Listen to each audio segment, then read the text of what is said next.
신약성경 마태복음 8장 23절부터 34절까지 말씀입니다.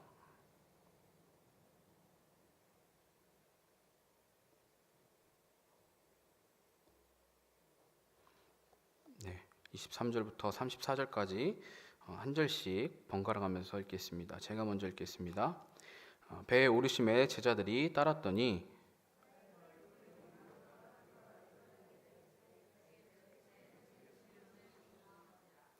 그 제자들이 나와 깨우며 이르되 주여 구원하소서 우리가 죽겠나이다.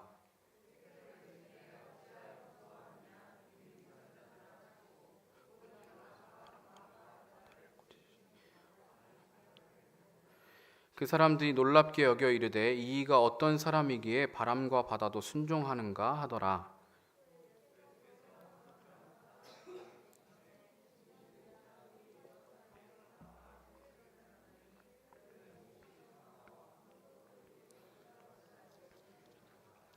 이에 그들이 소리질러 이르되 하나님의 아들이여 우리가 당신과 무슨 상관이 있나이까? 때가 이르기 전에 우리를 괴롭게 하려고 여기 오셨나이까 하더니 귀신들이 예수께 간구하여 이르되 만일 우리를 쫓아내시려면 돼지떼에 들여보내 주소서 하니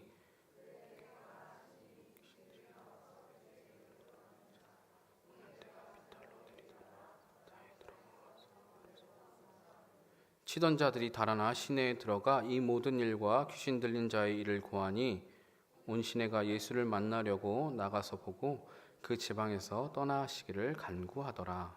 아멘. 네, 반갑습니다. 네, 반갑습니다. 네, 아니요, 예배 시간에는 하나님께만 박수 치는 거고요. 네, 사람을 위해서는 박수 치지 않습니다. 네, 여러분의 마음은 감사히 받겠습니다. 네. 제가 처음으로 3부 예배 설교를 하게 되었네요. 처음이라서 또 어색한 것도 있고 해서 막 어리버리됐습니다. 사도신경을 안 하고 축복성도 해야 되는데 축복성도 안 하고 막 그렇게 했네요. 이제 제가 하늘의교회에서 이제 사역한 지 5년 차에 접어드는데요. 3부 예배 또 청년들과 말씀을 나누는 건 처음인 것 같아요. 뭐 금요 철야나 수요 예배 때는 말씀 나눈 적이 있는데 청년부 모이는 이 특히 주일 3부 예배 시간에는 처음으로 이제 말씀을 나누는 것 같아요. 어느덧 저도 이제 점점 시간이 지나면서 나이가 들어가면서 장년과 청년들을 대상으로 사역할 때가 온 걸 보면서 스스로 이렇게 좀 돌아보면서 좀 뭐라 할까요? 벌써 내가 이렇게 지금 현재 이런 자리까지 오게 됐구나라는 생각을 하게 되었어요. 그래서 이전에는 교육부서 사역하는 그런 전도사로서 또 강도사로서 이렇게 시간을 지내왔는데 어느덧 나도 이제 청년들과 장년들을 대상으로 사역하는 때가 됐구나 그런 생각을 해보게 되었습니다. 그래서 사실 불과 몇 년 전까지만 해도 저 스스로 생각하기에 제가 굉장히 젊다고 생각했어요. 근데 이제는 그렇지 않다고 인정할 수밖에 없는 때가 되었습니다. 그래서 더 이상 어느 순간부터인가 청소년부 수련회 가서 밤을 샐 수 없는 상황이 되고 밤을 새면 그 다음날 굉장히 해롱거리면서 막 힘들어하는 제 자신을 발견하게 됐는데요. 제 스스로가 젊다고 생각했던 것들이 어느 순간 아니었구나라는 것들을 깨닫게 되었습니다. 여러분도 이제 스스로 돌아볼 일들이 또 종종 있을 텐데 여러분들 스스로를 생각할 때 여러분 특별히 신앙생활에 대해서 생각할 때 여러분들은 어떻게 스스로를 진단하세요? 오늘 그 품성 나의 결심이 이번 주 나의 결심이 자신을 평가한다잖아요. 여러분 스스로를 평가한다면 여러분들은 신앙생활을 잘하고 있다고 생각하세요? 어떠세요? 나는 잘하고 있다 한번 손 들어보실래요? 난 잘하고 있는 것 같다. 혹은 나는 좀 잘 못하고 있는 것 같다. 네. 그럼 손 안 든 분들은 뭐죠? 네. 잘하는 것도 아니고 못하는 것도 아니다. 나 어중간하다. 그래도 손 안 든 사람들은 뭐죠? 네. 싸우자 이건가? 네. 하여튼 나는 믿음이 큰 자에 속하는가? 나는 믿음이 작은 자에 속하는가? 오늘 말씀 제목이 믿음이 작은 자라는 제목인데 여러분 스스로가 좀 객관적으로 여러분을 좀 평가를 해본다면 나는 믿음이 큰 사람일까요? 작은 사람일까요? 뭐 이렇게 물어보면 다들 겸손하게 저는 작은 자죠 라고 이렇게 이야기하겠죠. 진짜 여러분들이 객관적으로 여러분의 믿음이 어느 정도인지 팩트 체크를 한번 해본 적이 있습니까? 그런 기준 어제 우리 리더들과 이제 안 목사님과 같이 모였을 때 그 화두가 꼰대였는데, 꼰대 체크하는 게 있더라고요. 항목들이 꼰대 체크 항목들이 있어요. 근데 뭐 이거 믿음은 뭐 그 체크 항목을 누가 만들어 놓은 게 없잖아요. 어떻게 평가할 수 있을까요? 여러분 스스로 그럼 이렇게 좀 바꿔 생각해 본다면, 여러분 스스로 생각하기에 나는 천국에 당연히 들어갈 수 있죠 라고 생각을 하십니까? 아니면 내가 천국에 들어가는 건 불가능한 일이야 라고 생각하십니까? 어떠세요? 어느 쪽에 가까우십니까? 오늘 본문을 보면요, 크게 두 가지 본문에 이제 두 가지 사건을 이제 우리가 봤는데, 예수님이 제자들과 배를 타고 갈릴리 바다를 건너가시다가 풍랑을 만나는 사건이 첫 번째로 나오고, 그 다음에 등장하는 사건이 가다라 지방에 이제 도착해서 예수님께서 귀신 들린 그 사람 2명에게서 귀신을 쫓아내서 돼지대에 들어가게 하시는 그 사건이 등장을 합니다. 오늘 본문을 이해하기 위해서는 이 본문의 좀 앞부분을 함께 알 필요가, 등장한 사건들을 좀 알 필요가 있는데요. 마태복음 7장까지 예수님께서 산상수훈을 가르치신 그 내용이 기록되어 있고, 8장부터는 예수님이 이제 직접 행하신 치유와 기적의 사건들이 등장을 합니다. 거기에서 가장 먼저 등장한 사건이 나병 환자를 고쳐주시는 사건이고요. 그 다음에 가버나움에서 로마 백부장이 이제 자기의 하인을 고쳐달라고 예수님께 요청하고 고침을 받는 장면이 나옵니다. 그리고 베드로의 장모를 고쳐주시는 장면도 나오고, 그래서 정말 수많은 사람들이 병든 자, 귀신 들린 자가 예수님 앞에 나와서 치유받고 고침받는 그런 놀라운 역사들이 일어나는 장면들이 등장을 합니다. 근데 이 나병 환자와 또 백부장의 하인을 고쳐주시는 장면에서 보면 공통점이 나타나 있어요. 그 공통점은 뭐냐면 예수님께서 그 사람들의 믿음을 보셨다라는 점이에요. 그 사람들의 병을 고쳐주시면서 그 사람들이 부탁하는 것들을 들어주시면서 그들의 믿음이 어떤지를 보시고 예수님이 반응을 하세요. 나병 환자는 예수님께 뭐라고 말하냐면 주여 원하시면 저를 깨끗하게 하실 수 있나이다 라고 말을 하고요. 백부장은 주여 내 집에 들어오심을 나는 감당하지 못하겠사오니 다만 말씀으로만 하옵소서, 그러면 내 하인이 낫겠사옵나이다 라고 이렇게 말을 합니다. 이 두 사람 모두 예수님이 병을 고칠 권세와 능력이 있는 분으로 믿고 그렇게 요청을 한 거죠. 구한 거죠. 특히 이 이방인 백부장은 예수님이 자기 집에 오는 것을 감당할 수 없다라고 말하면서 예수님이 제 하인 좀 고쳐주십시오라고 이제 예수님께 부탁을 하니까 그래 그럼 한번 가자, 내가 가서 고쳐줄게. 근데 이 사람이 의외로 예수님 저희 집에 오시는 거 저는 감당할 수 없겠는데요. 예수님이 말씀만 하시면 나으실 수 있잖아요. 예수님 직접 오시지 않아도 예수님이 병이 나으라고 말씀만 하시면 제 하인이 나을 걸 제가 믿습니다. 하나님 예수님 그렇게 해주십시오라고 이야기를 합니다. 이 백부장의 이런 반응을 보고 예수님이 깜짝 놀라시죠. 이스라엘에서 이만한 믿음을 내가 보지 못했다라고 굉장한 극찬을 받게 되죠. 유대인들조차도 예수님을 그렇게 바라보지 않는데, 그렇게 예수님을 믿지 않는데, 이 백부장은 예수님이 말만 하면 그 병이 낫는다라고 명확하게 믿고 있었던 것이죠.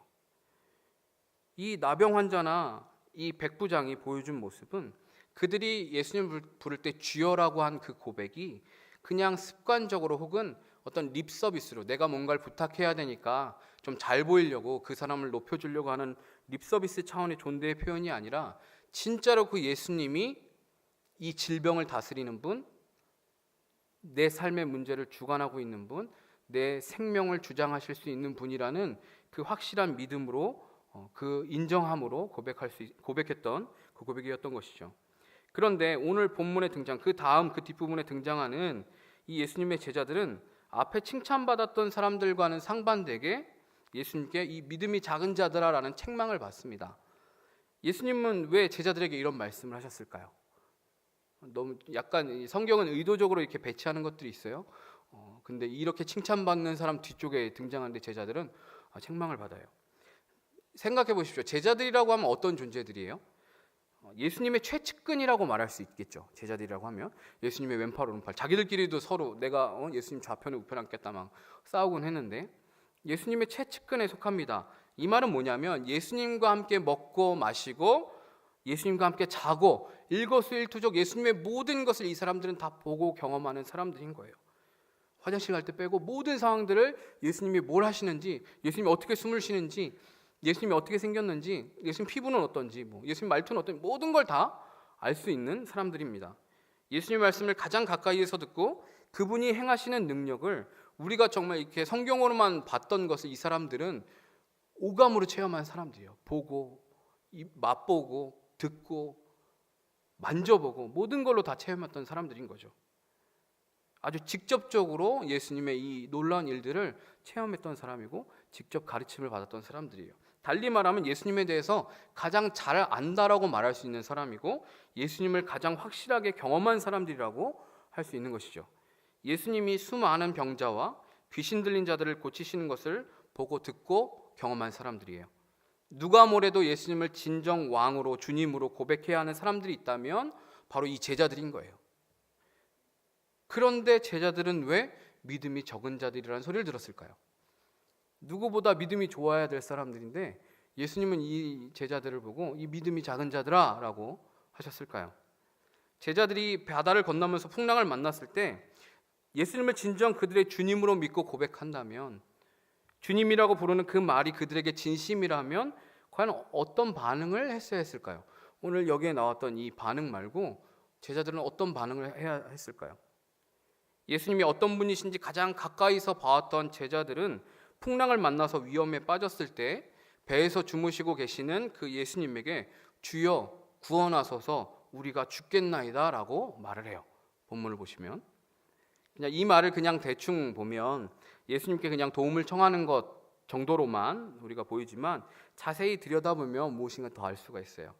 예수님의 말과 반대로 이들이 믿음이 큰 자였다면, 예수님이 칭찬한 백부장과 같은 믿음을 가진 사람이었다면, 그렇다면 이 사람들이 해야 되는 반응이 지금 이 모습이랑은 달라야 되는 거예요. 어떻게 했어야 됐을까요? 먼저 제자들은 예수님께 이 본문을 보면 도움을 청했다라는 것보다는 불평을 하고 있는 것에 가까운 것 같아요. 예수님 우리 좀 살려주세요. 이러다 죽겠어요.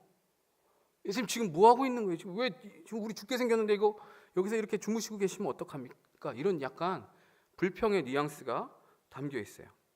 또 이 사람들은 풍랑을 무서워했어요. 예수님께서 자신을 깨운 제자들에게 말씀하시는 걸 보면 알 수 있어요. 어찌하여 무서워하느냐라고 이야기하세요.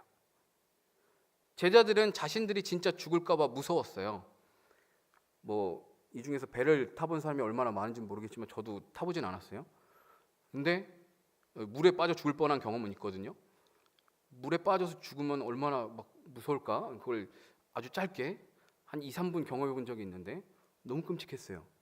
그러니까 이거를 잘 아는 이 사람들이 곧 죽게 될 거라는 그 두려움 속에 위기감 속에서 막 진짜 죽을까 봐 무서웠던 거죠. 당연히 풍랑을 만나면 무섭겠죠. 근데 풍랑을 만나고 막 진짜 배가 부셔질 것 같이 그렇게 되면 무섭겠죠. 죽을까 봐 두렵겠죠. 그런데 문제는 뭐냐면 이 사람들은 예수님을 경험한 사람들이라는 거예요. 이 제자들은.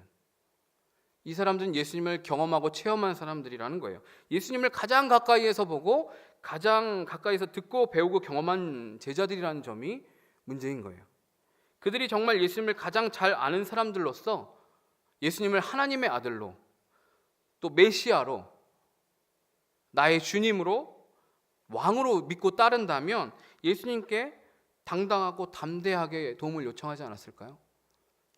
두려운 상황을 만났을 때 평상시에 예수님이 병든 자를 고치고 귀신을 쫓아내는 그 권능을 행하시는 것을 보면서 예수님이 이러한 어려운 상황에서도 우리를 살리실 수 있는 분이지라는 믿음이 그들 안에 있었다면, 그냥 표면적으로 예수님에 대해서 아는 게 아니라 정말로 그들 안에 믿음이 있었다면 그들이 두려워하면서 예수님 이게 뭐예요? 라고 하는 것이 아니라 담대하게 예수님께 예수님 지금 우리가 이런 상황을 만났습니다.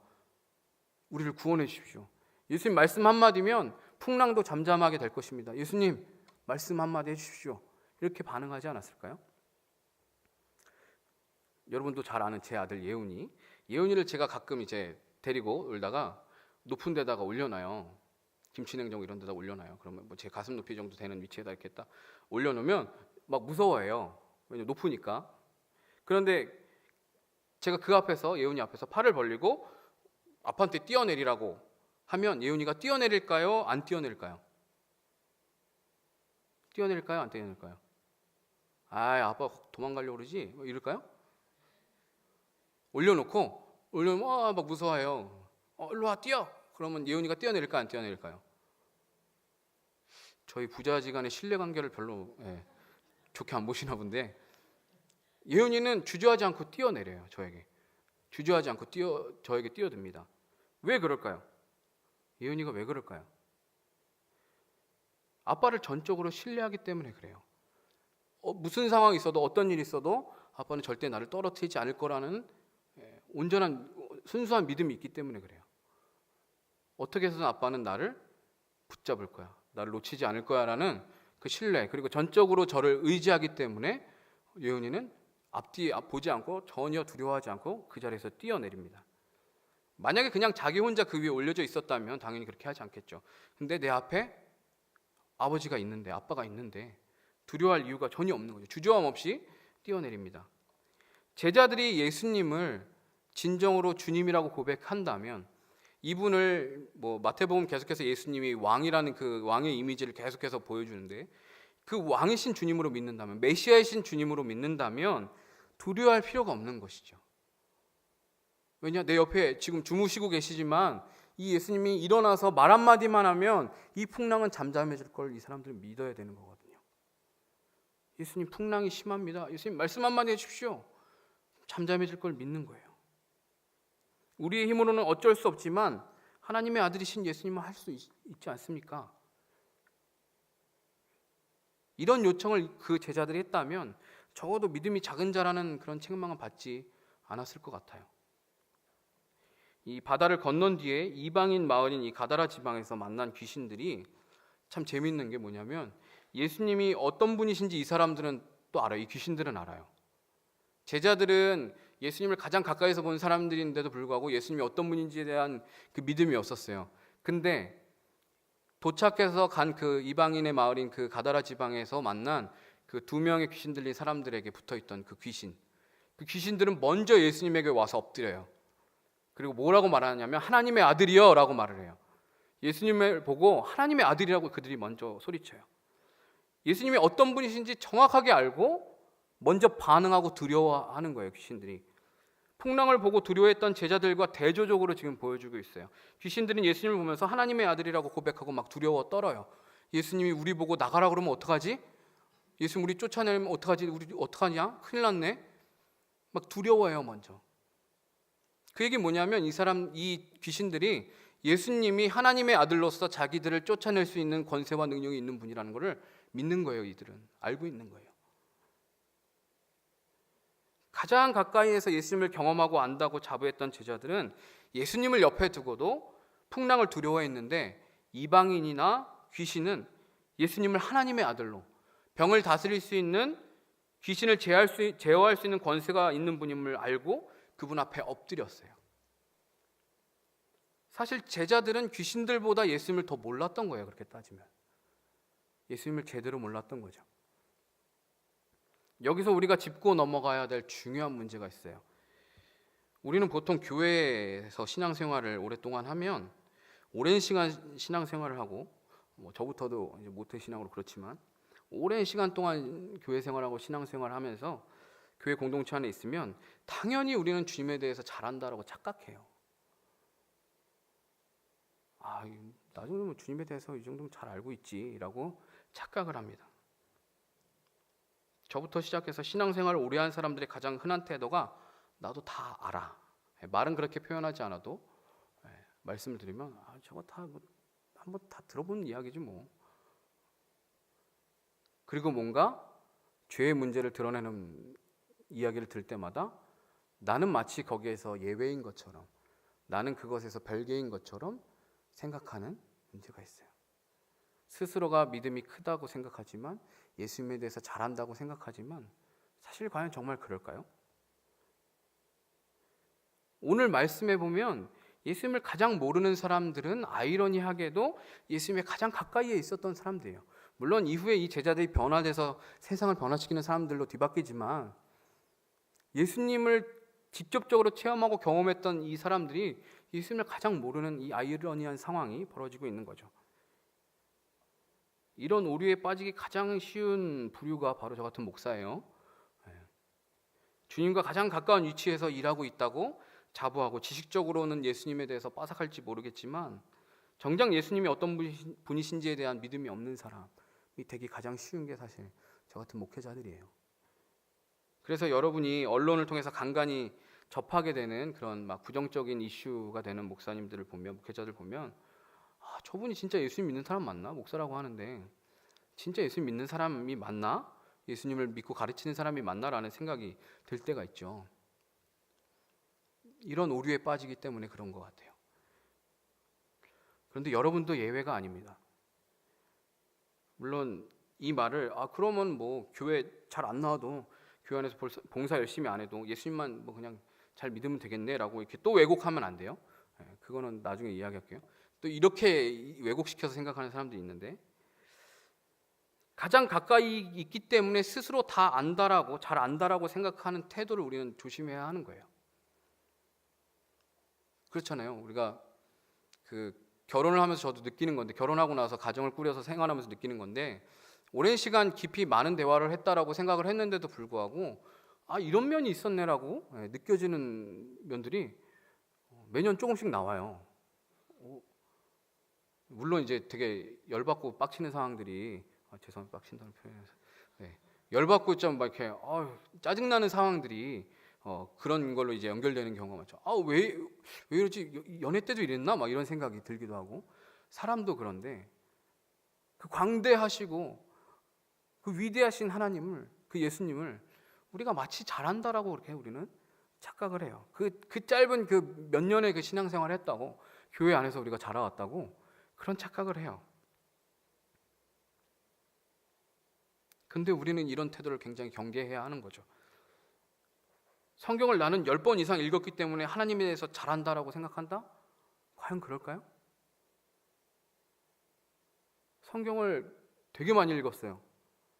저는 죄송해요. 저희 할머니가 이 설교를 들으시면 안 되는데 할머니는 성경을 굉장히 많이 읽으세요. 근데 이제 달라지는 모습은 없이 항상 동일하세요. 성경을 많이 읽는다고 그 사람이 진짜 예수님에 대해서 아는 거예요, 제대로?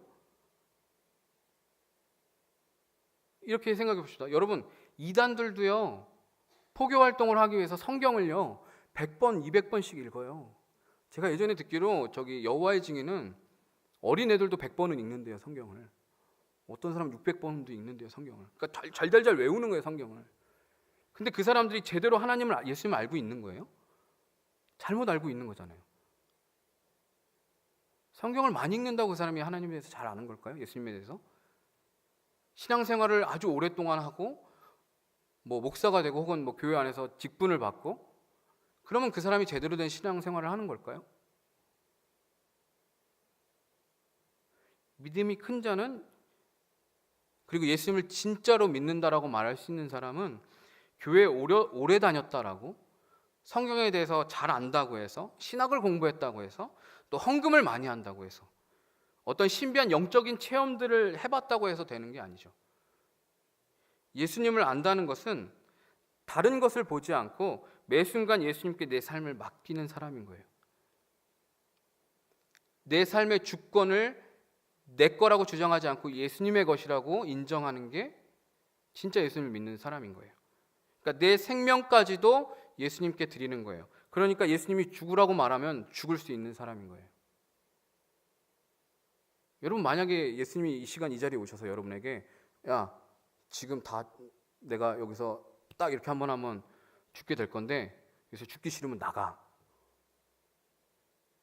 내가 필요가 있어서 너희들 여기 있는 사람들 다 너희들의 생명을 내가 갖고 갈 건데 굳이 여기 그렇지 않겠다고 그러면 내가 보내줄게. 그러면 여러분 나갈래요? 여기 남아 있을래요? 여기서 함께 순교를 하시겠습니까?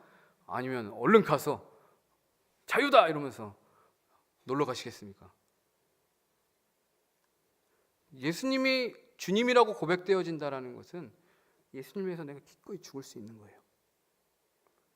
정말 여러분이 나는 예수님을 믿는 사람입니다라고 말할 때에 다른 이들에게 저는 예수님 믿는 사람이에요, 저는 크리스찬이에요, 저 기독교인이에요 라고 말할 때 그 고백에 어느 정도의 무게가 여러분 실려 있습니까?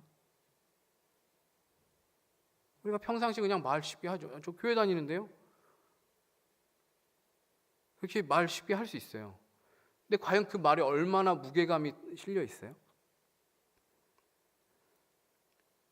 우리가 예수님을 믿는다는 것, 내가 예수님을 안다는 것, 내가 예수님을 나의 주님으로 고백한다는 것은 그냥 적당히 내가 내 인생 즐길 건 즐기고 구원을 위해 살 수 있는 최소한의 것만 예수님께 드리는 걸 말하는 게 아니에요. 내 걸 다 드리는 게 신앙생활이고 믿음의 고백인 거예요.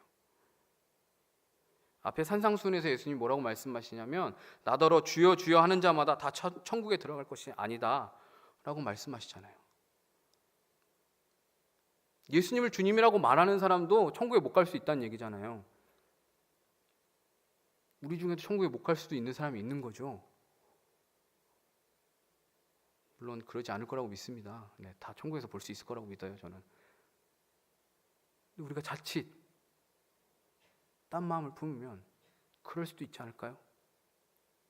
예수님을 믿는다는 것은요, 예수님이 내 생명, 내 인생의 주인인 것을 인정하고 예수님한테 드리는 거예요. 예수님 이거 내 거 아니에요. 예수님 거니까 예수님 마음대로 하세요. 예수님 앞에 드리는 거예요. 물론 예수님이 그걸 가지고 그래 그럼 이제부터 이거 내가 내 마음대로 해야지, 그런 분은 아니죠. 근데 설사 예수님이 그렇게 하신다고 해도 우리는 예수님 앞에 드릴 수 있어야 되는 거예요. 내 주장, 내 욕심, 내 야망이 버려지는 거예요. 그러니까 두려움이 사라지는 거예요. 내게 다 사라져 버리니까 두려움이 없는 거예요. 우리의 믿음의 선배들을 생각해 보십시오. 왜 그들이 세상을 이기는 믿음의 사람들이었습니까? 그 사람들이 세상을 이기고 오히려 세상이 그들을 두려워했어요. 과거에는 믿는 사람들을 보면서, 예수님을 믿는 사람들을 보면서 세상 사람들이 놀라고 감탄하고 두려워했어요. 두려워하기까지. 야, 어떻게 저 사람들은 저러지? 왜 그럴 수 있었을까요? 그들 안엔 두려움이 없는 거예요. 예수님이 내 삶의 주인이라는 진짜 고백이 있으니까, 그 믿음이 있으니까, 예수님께 내 삶을 맡겼으니까. 그러니까 원래 잃을 게 없는 사람이 두려운 게 없잖아요. 더 이상 잃을 게 없는 사람은 두려운 게 없는 거예요. 뭐 여기서 나 죽어도 뭐 무서울 게 없으니까, 잃을 게 없으니까. 오히려 반대로 가진 게 많은 사람일수록 두려움이 많은 거예요. 그러니까 포기할 게 많을수록 예수님이 아무리 예수님이 있어도 두려운 거예요. 이걸 잃을까 봐. 한 가지 이야기를 들려드릴게요. 자녀의 어떤 영적인 면에 특별한 관심을 가지고 있었던 가장이 있었어요. 아빠가 있었는데 어느 날 아빠가 7살 난 아들에게 천국에 대해서 이야기해 보라고 했대요. 이 어린 아들이 굉장히 상기던 얼굴로 흥분하면서 이야기하기 시작했어요. 아빠, 내 생각에는 우리가 천국에 도착하면 천사가 커다란 책을 들고 우리의 이름을 부를 거예요. 천사가 먼저 아빠의 이름을 부르겠죠? 그러면 아빠가 여기요! 라고 대답하실 거예요. 그 다음에는 천사가 엄마의 이름을 부르겠죠? 그러면 엄마도 여기요! 라고 대답하실 거예요. 마지막에 천사가 내 이름을 부르겠죠? 그러면 나는 점프를 할 거예요. 내 키가 작아서 천사가 나를 볼 수 없을 테니까요. 그리고 크게 소리칠 거예요. 여기요! 라고 말이죠. 그런데 며칠 후에 이 가족에게 비극적인 사고가 일어났어요. 통학버스를 타고 가던 어린 아들이 자동차에 치였던 거예요. 새벽 무렵 혼수 상태에 있던 어린 아들의 몸이 아주 미세하게 움직였고 가족들이 모두 이 아이의 얼굴을 주시했어요. 아이의 입술이 조금씩 움직였고 아들의 마지막 한마디가 슬픔에 잠겼던 가족에게 평안과 희망을 안겨줬어요. 어린 아들의 목소리가 너무나도 명확해서 모두가 알아들을 수 있었어요. 이 아들이 뭐라고 말했냐면 여기요 라고 말을 했대요. 이 글을 읽고 예화를 찾다가 눈물이 핑 돈 적은 처음이었어요. 이 어린 아이 안에는 믿음이 있었던 거예요. 진짜 믿음이 있었던 거예요. 내 생명이 내게 있는 게 아니라 하나님 손에 있다 라는 믿음이 있었던 거예요. 내 생명이 사라질지언정 그 생명이 주님의 손에 있기 때문에 내가 두려워하지 않고 그 믿는 예수님을 향해서 확신으로 손을 들고 지금 저 여기 있어요. 그러니까 내가 죽는 게 두려운 게 아니에요. 두려운 것이 아니라 하나님의 것을 하나님이 취하시는 것으로 받아들이는 거예요. 그리고 반응하는 것. 내 삶을 주님께 맡겨드린 사람들만 할 수 있는 확신인 거예요. 이런 고백은 아무나 할 수 없어요. 진짜 내 삶을 주님의 것이라고 믿는 사람만 이렇게 이야기할 수 있어요. 우리 스스로가 믿음이 큰 자라는 착각에 빠지지 않도록 항상 주의해야 하겠습니다. 하나님께 내 삶의 주권을 드리고 나는 죽은 듯이 그분 앞에 순종할 수 있기를 바랍니다. 그래서 나는 죽고 예수로 산다는 게 그런 의미인 것이죠. 그리고 오늘 본문 뒤쪽에 나오는 이 돼지떼 사건, 이 사건은 굉장히 비극적인 결말로 이어져요. 이 지방에 강력한 귀신 들린 사람 둘이 귀신으로부터 자유케 돼요. 오랫동안 그들을 억눌렀던 그 강력한 귀신들로부터 2명이 자유케 됩니다. 비록 그 귀신들이 예수님께 돼지떼에 들어가기를 구해서 돼지떼가 몰사하는 이 사건이 벌어지지만 이 2명의 영혼은 자유케 된 거예요. 구원을 받았다고요. 2명이 구원을 받았어요. 그런데 이 마을에 있는 사람들이 어떤 반응을 합니까? 예수님께 자신들의 이 지방을 떠나달라고 부탁해요. 예수님, 우리 마을에서 나가세요. 안 되겠어요. 지금 2명이 살았는데, 2명이 구원을 받았는데 예수님 보고 우리 마을 떠나가세요 라고 말하는 거예요. 예수님이 귀신들이 돼지떼에게 들어가면 어떻게 될지 예수님 모르셨을까요? 귀신들이 돼지떼에 들어가면 돼지들이 춤출 거라고 예수님 생각하셨을까요? 예수님 다 아셨을 거예요. 돼지떼가 어떻게 될 거라는 걸. 아셨는데 왜 돼지떼에게 귀신들이 들어가는 걸 허락하셨을까요? 귀신들은 사람들에게 들어가서 그 사람을 억압하고 자기들 마음대로 조종하려고 하는 악한 존재들이죠. 만약 거기서 나가면 또 다른 어떤 희생의 사람들을 찾아서 돌아다닐 거예요. 근데 예수님이 그걸 허락하지 않을 거란 걸 귀신들도 알아요. 그러니까 무서워한 거죠. 그리고 지들이 먼저 돼지떼에게 들어가면 안 될까요? 라고 말한 거예요. 예수님도 사람에게 들어가는 건 허락하시지 않을 건데 돼지떼에 들어가는 것, 사람이 돼지보다 더 소중하니까 그렇게 하라고 허락하신 거예요. 세상에 한 영혼이 구원받고 살게 된 것보다 더 값진 일이 어디 있습니까? 사람의 생명이 죽을 뻔했다가 살아났다고요. 그거보다 값진 일이 어디 있어요? 그런데 이 마을 사람은 한 명도 아니라 2명이 구원을 받았는데 그 구원받은 일은 안중에도 없고 지금 금전적인 피해가 또 발생할까 봐 얼른 예수님 보고 나가라고 하는 거예요. 이런 일이 또 생기면 안 돼요 라고 하는 것처럼 생명의 가치보다, 영혼 구원의 가치보다 돈이 앞서 있는 거죠. 내 당장의 물질적인 손해, 이익, 이게 더 중요한 거예요. 그 사람이 죽건 말건, 그 사람이 귀신 들리건 말건 나랑 뭔 상관이야. 내 돼지떼만 온전하면 되지. 오늘날의 가치관과 똑같아요. 사람이 죽건 말건 상관하지 않아요. 그렇죠? 몇 년 전에 아프가니스탄에서 우리 국민들이 인질로 잡혀 있는데 지들이 가지 말라는 거 선교행 가가지고 그런 걸 왜 국가가 돈을 들여서 그 일을 해야 됩니까? 이런 가치관이 세상에 팽배해 있는 가치관이에요. 왜 우리가 손해를 봐야 됩니까? 왜 우리가 그것들을 도와줘야 됩니까? 그런 가치관이 팽배해 있습니다. 여러분은 어디에 가치를 두고 계세요? 꼭 인신매매를 하고 돈 때문에 사람을 죽여야만 사람의 생명보다 돈을 더 소중하게 여기는 것일까요? 이 이야기에서 우리는 예외일까요?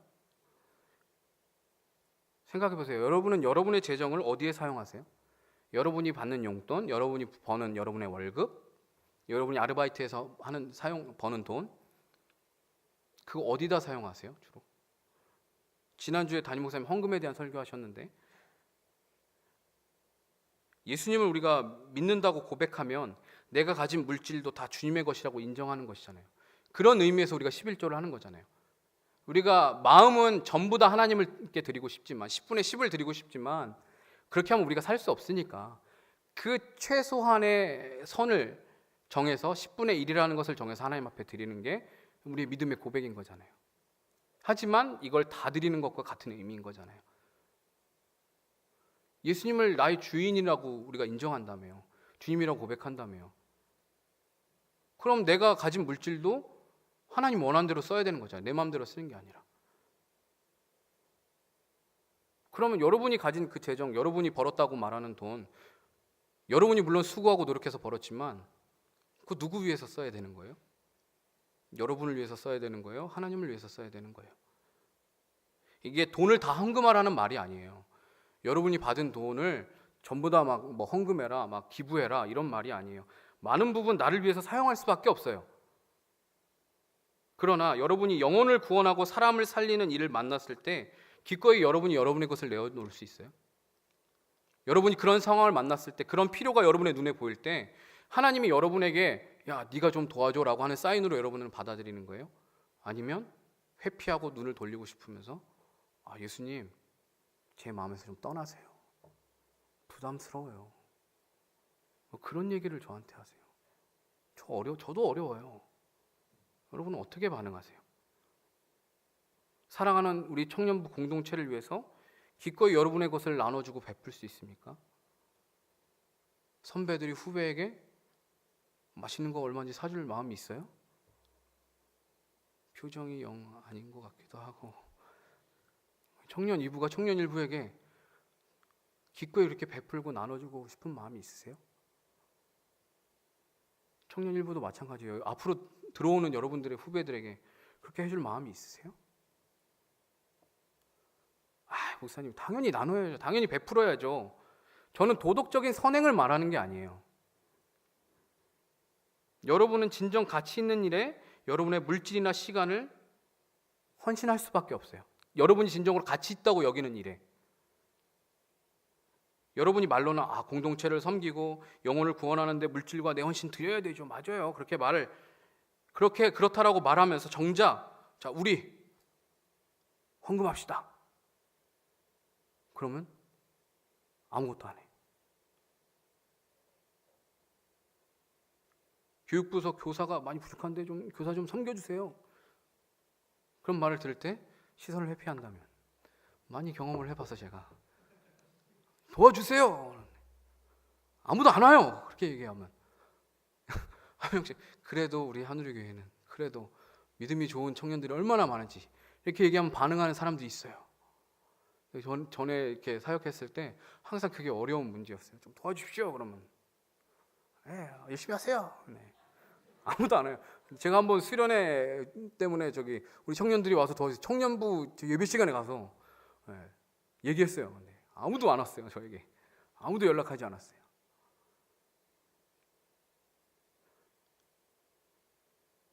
이런 필요가 보이고 누군가 그런 요청을 했을 때 내가 그냥 회피해버리고 모른 척 해버린다면, 나의 유익과 만족을 위해서 내 물질과 시간을 사용하는 것을 더 우선적으로 하고 있다면 여러분의 가치는 하나님에게 있는 게 아니라 여러분 자신에게 있는 거죠. 우선순위가 하나님이 아니라 나 자신인 거죠. 내가 예수님을 주님으로 믿는다라는 것, 오늘 말씀을 종합하면 첫 번째는 예수를 위해서 살아야 되고, 둘째는 예수께서 사랑하셔서 생명을 주신 내 형제와 이웃을 위해서 살아야 되는 거예요. 내 공동체, 내가 한 지체된 내 몸, 한 몸 된 우리 공동체를 위해서 살아야 되는 거예요. 그렇기 때문에 그럼 교회 잘 안 나와도 교회 안에서 봉사 열심히 안 해도 예수님만 잘 믿으면 되지라는 말이 성립될 수가 없는 거예요. 예수님을 진짜 믿는다라는 고백이 있다면 절대 나만 믿음 생활 잘하는 걸로 끝날 수가 없어요. 내 옆에 있는 사람을 돌아볼 수밖에 없어요. 영혼이 죽어가는데 그걸 어떻게 그냥 가만히 보고 있어요. 제 청소년부 때도 애들한테 얘기했어요. 야, 너 이번에 저 안 온 애들한테 좀 연락 좀 해. 전화번호 모르는데요. 얼마나 열받는지 아십니까? 그러니까 관심을 가지라는 이야기예요. 제 말은 관심을 갖고. 내 옆에 항상 나오던 친구가 안 나왔어요. 그럼 연락을 해봐야지. 걔가 나온 것과 안 나온 것과 나는 무슨 상관이. 가인처럼 제가 그 친구를 지키는 자입니까? 뭐 이런 소리 할 거예요?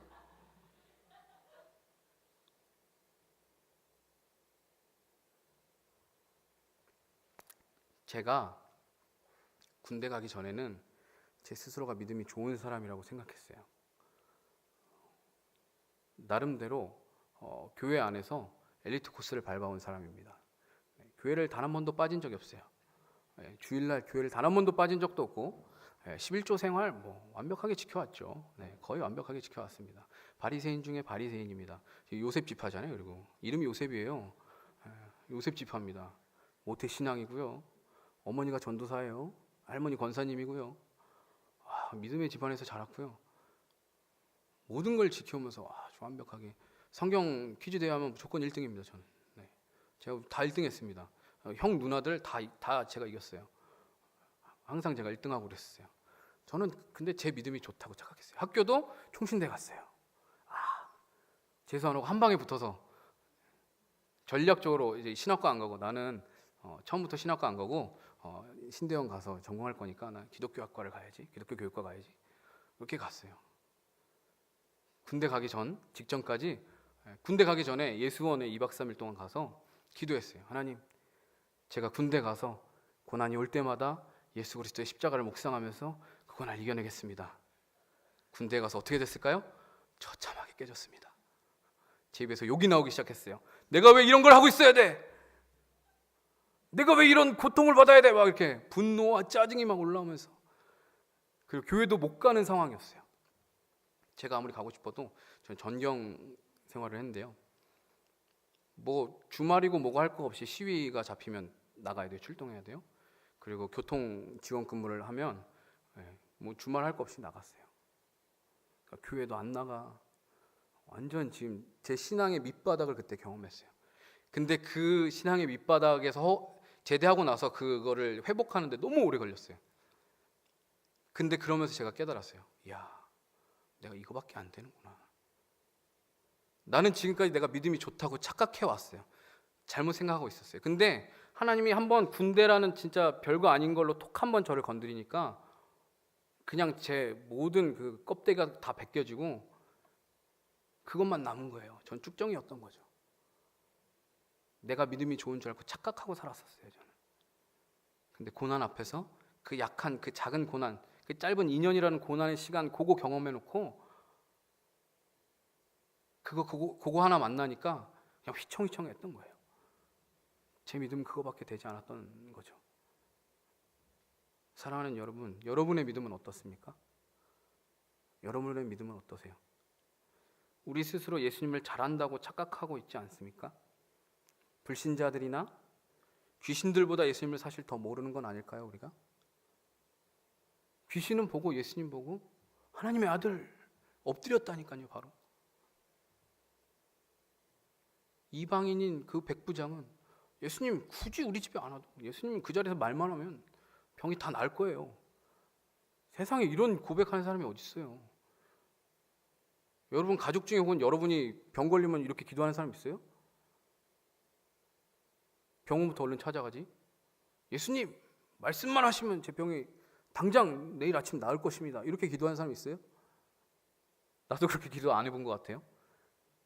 이렇게 기도해야겠다 앞으로. 네.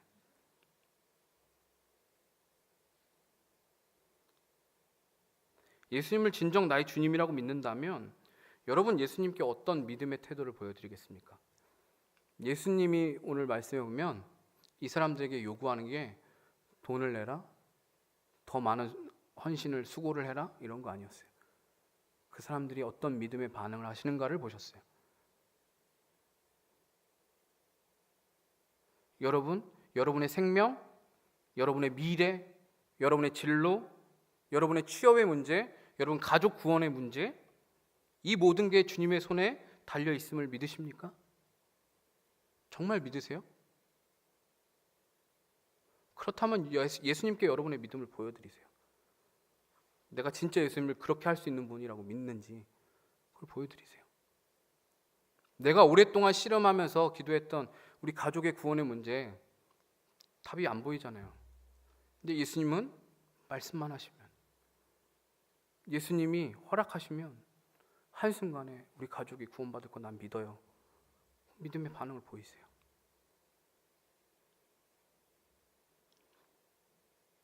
그 여러 해 동안 혈루병 앓는 여인은 예수님의 옷자락을 만지잖아요. 내 예수님 옷자락만 만져도 나을 거야. 예수님한테 뭐라고 말하지 않고 옷자락만 만지잖아요.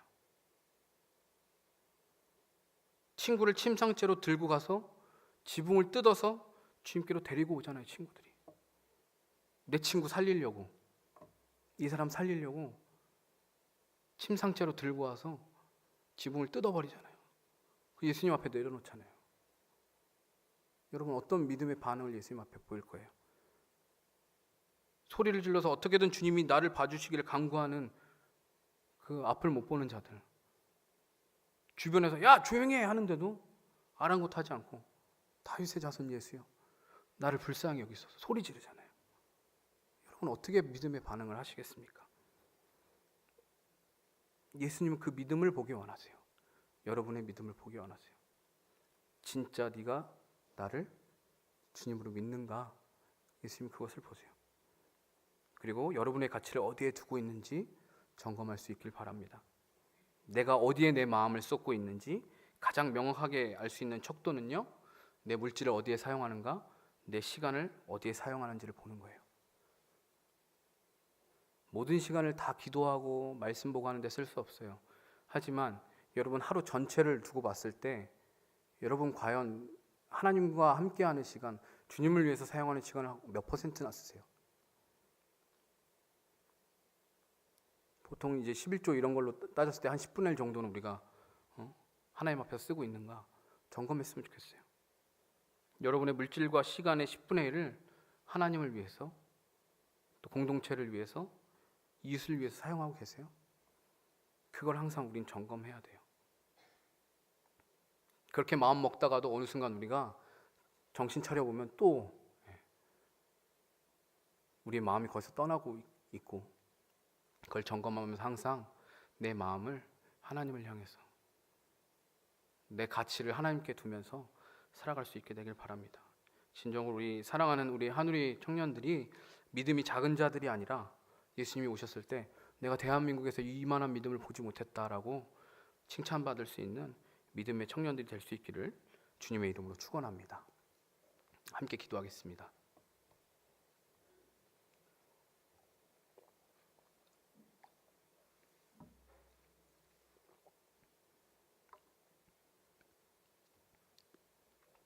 이 시간 좀 같이 기도했으면 좋겠는데요. 여러분, 말씀을 좀 깊이 마음에 새기고 기억하면서 내가 주님 앞에 어떤 믿음의 반응을 보여야 될지, 어떤 믿음의 태도를 가져야 될지를 한번 돌아보세요. 내가 내 입술로는 예수님이 나의 주인이라고 고백했지만, 내가 예수님 믿죠 라고 말했지만 진짜 그 예수님을 내 주님으로 인정하고 있냐고요. 진짜 예수님을 내 주님으로 인정하면 여러분 주님 앞에 다 드릴 수 있어요. 아직도 우리가 주님 앞에 주님 이건 안 돼요 라고 말하는 것들이 있다면 우리는 온전히 아직 예수님을 믿고 있지 못한 거예요. 시간에 기도할 때 주님, 예수님이 나의 주님이라는 이 고백이 그냥 입술에만 고백되어지는 그 말이 아니라 진정 내 삶으로 고백되어지는, 예수님을 진정으로 내가 나의 주님으로, 나의 구원자로 믿고 살아갈 수 있는 그런 믿음의 반응이 내 삶에서 나타나게 하여 주시옵소서.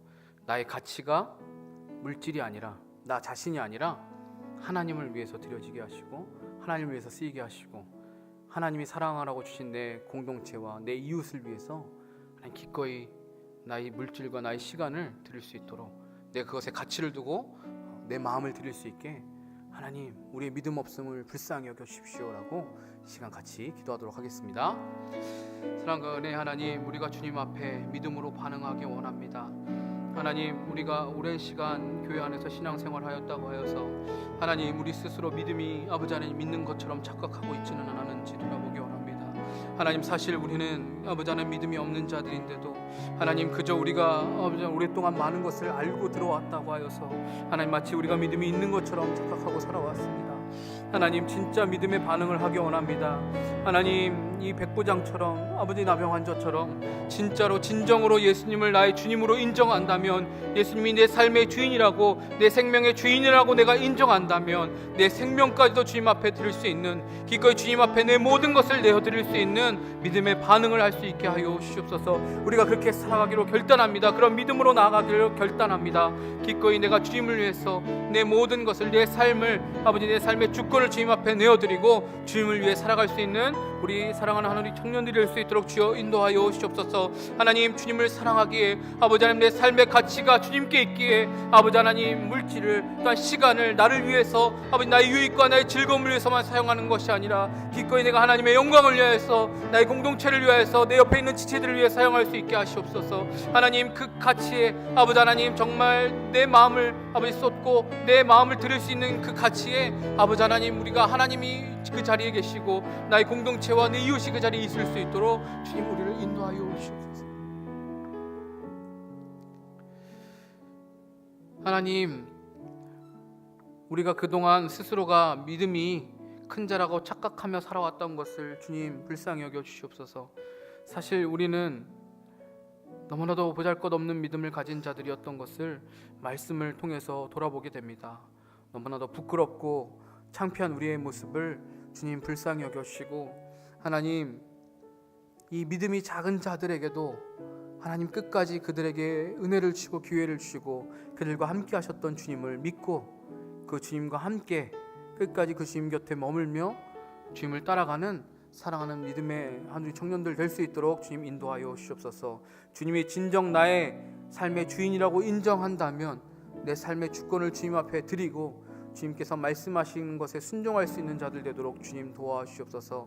그래야 해서 나의 가치를 나의 유익과 나의 만족을 위해서 두는 것이 아니라 바로 하나님의 영광을 위하여서, 또한 나에게 주신 이 공동체와 이웃을 섬기고 사랑하는 것에 가치를 두고 내 물질과 시간을 드릴 수 있는 그런 믿음의 사람들 될 수 있도록 주님 도와주시옵소서.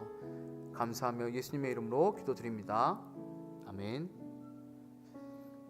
이제는 우리 주 예수 그리스도의 은혜와 하나님 아버지의 놀랍고 크신 사랑과 성령 하나님의 위로교통 충만하심이 오늘 믿음으로 주님 앞에 반응하며 우리 삶의 주권을 주님 앞에 내어드리고 진정으로 주님을 나의 주님으로 고백하기로 결단하는 사랑하는 하늘교회 청년들, 성도들 머리머리 위에 이제로부터 영원토록 함께 있을지어다. 아멘.